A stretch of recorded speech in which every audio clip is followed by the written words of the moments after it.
પહેલાંના ખેડૂતો પાક તૈયાર થાય એટલે સારા પાકમાંથી થોડા બીજ આવનારા વર્ષની ખેતીમાં રોપણી કરવા માટે અલગ રાખતા હતા. આ માટે તેઓ સુકાયેલી દૂધીને માટીનો લેપ લગાવી તેની અંદર સારા બીજને રાખતા હતા. તો કેટલાક ખેડૂતો નાના ખાનાવાળી લાકડાની મજબૂત પેટીનો બીજ સાચવવા ઉપયોગ કરતા હતા. પેટીના જુદા જુદા ખાનામાં જુદા જુદા બીજ રાખતા હતા. આ બીજને જીવજંતુથી સાચવવા માટે તેની સાથે લીમડાના સૂકા પાન રાખવામાં આવતા. આમ આ રીતે અનાજ, શાકભાજી, કઠોળ વગેરેના બીજ સાચવવામાં આવતા અને તેનો પછીના વર્ષે પાક ઉગાડવા માટે ઉપયોગ કરવામાં આવતો હતો. આઝાદીના સમયની આસપાસ સંયુક્ત કુટુંબો વધુ હતા, જેમાં પિતરાઈ ભાઈઓ પણ સાથે રહેતા હતા. બધા સાથે મળીને ખેતી કરતા અને બધા કામમાં એકબીજાને મદદ કરતા. ગામના લોકો ખેતી અને અન્ય કામમાં એકબીજાની મદદ કરતા, કામ કરતા અને સાથે સાથે ઉત્સવ મનાવતા હતા. આ સમયે લોકોનો ખોરાક સાદો હતો. ખેડૂત પોતાના ખેતરમાં ઉગેલા અનાજ અને શાકભાજીનો વધુ ઉપયોગ કરતો. આ ઉપરાંત ખેતી સાથે પશુપાલન પણ કરતા હોવાથી તેઓ ખોરાકમાં દૂધ, દહીં, માખણ, ઘી અને છાશનો ઉપયોગ પણ વધુ પ્રમાણમાં કરતા હતા. લોકો જુદા જુદા વિસ્તારો મુજબ સ્થાનિક વાનગીઓ બનાવતા.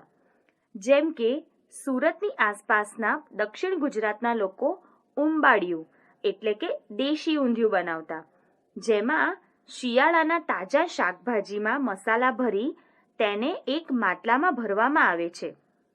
માટલાને ચુસ્ત રીતે બંધ કરીને પછી કોલસાના અંગારામાં ઊંધું મૂકીને શાકને પકવવામાં આવે છે. આ ખાસ પદ્ધતિથી માટલામાં તૈયાર થયેલા શાકને દેશી ઊંધિયું કે ઉંબાડિયું કહે છે. હાલમાં પણ સુરતની આસપાસના પ્રદેશોમાં આ રીતે ઉંબાડિયું બનાવવામાં આવે છે. ખેડૂતો માટીના ચૂલા પર બનાવેલા બાજરી કે જુવારના રોટલા ખાતા હતા. જે વિસ્તારમાં બાજરી વધુ ઉગતી તે વિસ્તારના લોકો ખોરાકમાં બાજરીનો અને જે વિસ્તારમાં જુવાર વધારે ઉગતી તે વિસ્તારના લોકો ખોરાકમાં જુવારનો વધુ ઉપયોગ કરતા. ખેડૂતો ઋતુ પ્રમાણે જુદા જુદા પ્રકારના અનાજ અને શાકભાજી ઉગાડતા. તેમાંથી પોતાની જરૂરિયાત પ્રમાણેનું અનાજ અને શાકભાજી ઘરમાં રાખી બાકીના શહેરમાં વેચી દેતા હતા. અનાજ અને શાકભાજી સિવાય કપાસ પણ ઉગાડવામાં આવતો હતો. કપાસમાંના રૂને રેંટિયા પર કાતવામાં આવતું. તેમાંથી તૈયાર થયેલ સૂતરમાંથી કાપડ બનાવવામાં આવતું. ઉનાળામાં બાજરી, કેરી, કાકડી, સૂરણ, રીંગણા, કોળું વગેરે. શિયાળામાં ઘઉં, જવ, વટાણા, કઠોળ, રાઈ, તલ, ટામેટા, કોબીજ, ફ્લાવર, બીટ, ગાજર, પાલક, મેથી વગેરે. જ્યારે ચોમાસામાં ડાંગર, મકાઈ, બાજરી, જુવાર, રાગી, ચા, અડદ, સોયાબીન, મગફળી, કારેલા, કંકોડા, ભીંડા, તુરિયા, ગલકા વગેરેની ખેતી કરવામાં આવતી હતી. તૈયાર અનાજને સાચવવા માટે તેની અંદર કડવા લીમડાના સૂકા પાન કે ડાળીઓ અથવા બોરિક પાવડરની ટીકડીઓ કે પારાની ગોળીઓ મૂકવામાં આવે છે. કેટલાક અનાજને દિવેલથી મોહીને રાખવામાં આવે છે, જેથી બારેમાસ સુધી અનાજ બગડે નહીં અને તેનો ઉપયોગ કરી શકાય. આપણા દેશમાં જુદી જુદી ઋતુઓમાં ખોરાકનો પાક તૈયાર થાય ત્યારે વિવિધ તહેવારો કે ઉત્સવો ઉજવવામાં આવે છે. જેમ કે મકર સંક્રાંતિનો તહેવાર જાન્યુઆરી મહિનામાં ગુજરાત, મહારાષ્ટ્ર અને કર્ણાટકમાં ઉજવવામાં આવે છે, જેમાં ઊંધિયું, જલેબી અને તલના લાડુ તથા ગળ્યા ભાત ખાવામાં આવે છે. પોંગલનો તહેવાર જાન્યુઆરી મહિનામાં તમિલનાડુમાં ઉજવવામાં આવે છે, જેમાં પીળા ભાત મુખ્ય હોય છે. વૈશાખીનો તહેવાર એપ્રિલ મહિનામાં પંજાબમાં ઉજવવામાં આવે છે, જેમાં મકાઈની રોટલી, સરસવનું શાક અને લસ્સી મુખ્ય હોય છે. બિહુનો તહેવાર એપ્રિલ મહિનામાં અસમમાં ઉજવવામાં આવે છે, જેમાં ટોપરું, ગોળ, ચોખા અને તલ વગેરે મેળવીને બનાવેલ ખીર ખાવામાં આવે છે. સમય બદલાતા આપણા દેશમાં નદી ઉપર બંધ બાંધીને તે પાણી નહેર દ્વારા દૂર દૂર સુધી પહોંચાડવામાં આવ્યું છે. લગભગ બધા જ ગામો સુધી વીજળીની સુવિધાઓ પણ પહોંચી છે. આથી ખેડૂતો ઘઉં અને કપાસ જેવા પાક વધુ લેવા લાગ્યા, કારણ કે તેનો ભાવ બજારમાં સારો મળતો હતો અને બીજા પાક જેવા કે બાજરી, જુવાર અને શાકભાજી વાવવાનું ઓછું કરી દીધું છે. પહેલા ખેડૂતો તૈયાર પાકમાંથી બીજ રાખી મૂકતા હતા, જ્યારે હવે બીજ પણ બજારમાંથી ખરીદીને લાવે છે, કારણ કે નવા બીજમાં ઉત્પાદન સારું થાય છે. તેથી જૂના બીજ સાચવવાની જરૂર નથી. તેઓ ખેતી માટે નવા યંત્રોનો અને કૂવામાંથી પાણી કાઢવા મોટર પંપનો ઉપયોગ કરે છે. શહેરમાં આવવા જવા માટે મોટરસાયકલ, ખેતર ખેડવા માટે ટ્રેક્ટર પણ વસાવે છે. બળદોને જે કામ કરતા ઘણા દિવસો લાગતા, તે કામ ટ્રેક્ટર એક જ દિવસમાં કરી શકે છે. આમ નવા યંત્રો અને ટેકનિકની મદદથી આજનો ખેડૂત ખેતી દ્વારા વધુ પૈસા કમાય છે.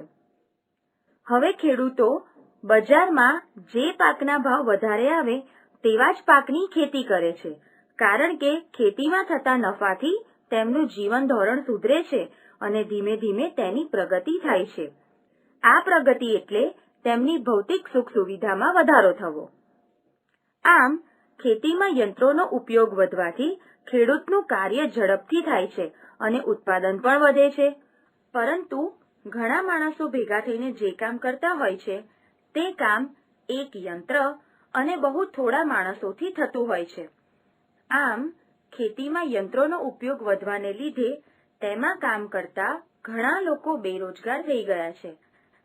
આથી આવા લોકો શહેરમાં નોકરી ધંધો કરવા જાય છે. પરિણામે શહેરની વસ્તી વધતી જાય છે.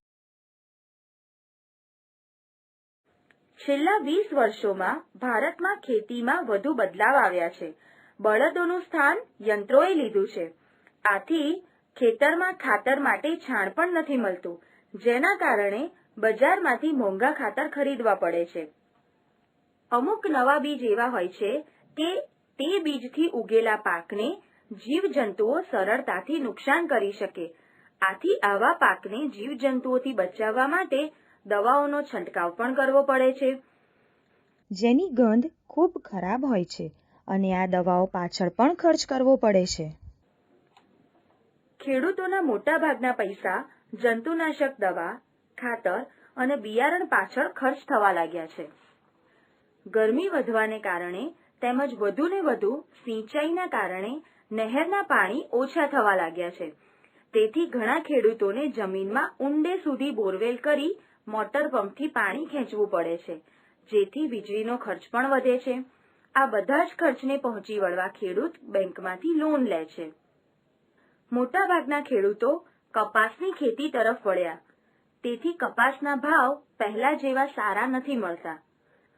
એકનો એક પાક લેવાને કારણે તથા રાસાયણિક ખાતરો અને જંતુનાશક દવાઓના ઉપયોગથી જમીનની ફળદ્રુપતા ઘટી ગઈ છે, જેથી ઉત્પાદન ઓછું થવા લાગ્યું છે.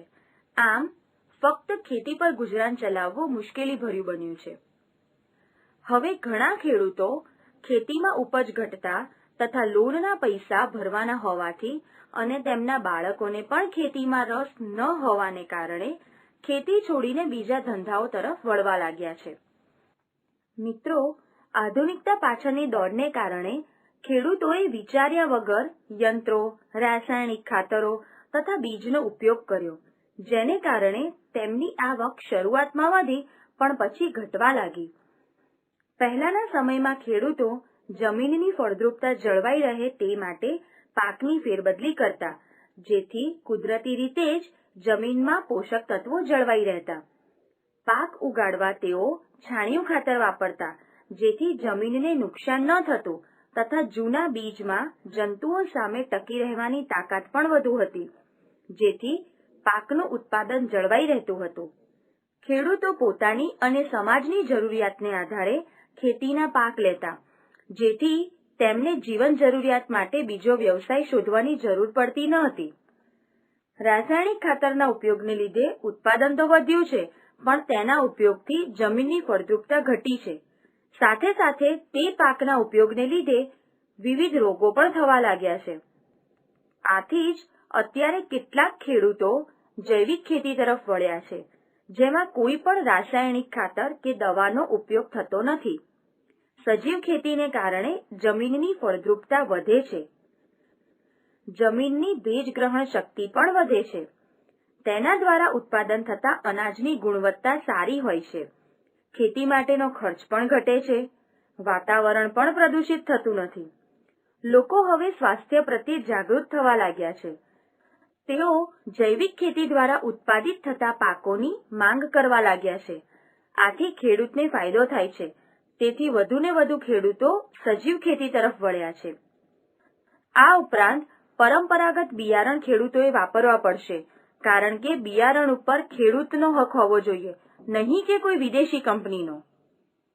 બાળમિત્રો, જો ખેડૂતો સમયસર નહીં ચેતે અને તેમનું ઉત્પાદન નહીં વધે તથા ખેડૂતોની આર્થિક સ્થિતિ નહીં સુધરે તો કદાચ તેઓ ખેતી છોડી દેશે. ખેતરની જગ્યાએ મકાનો કે ઉદ્યોગો હશે. બાળમિત્રો, હવે ઘણા ખેડૂતો ખૂબ જ સજાગ બન્યા છે. તેઓ જમીનની ફળદ્રુપતા જળવાયેલી રહે અને પાકનું ઉત્પાદન વધે અને ખર્ચ પણ ઘટે તે રીતે ખેતી કરતા થયા છે. દહેરી ગામના ભાસ્કરભાઈ પણ એક આવા જ ખેડૂત છે. તેમની વાડીમાં નાળિયેરીના ઝાડ છે. તેઓ બજારમાં મળતા મોંઘા રાસાયણિક ખાતર, દવા વાપરતા નથી, પરંતુ કુદરતી ખાતર વાપરે છે.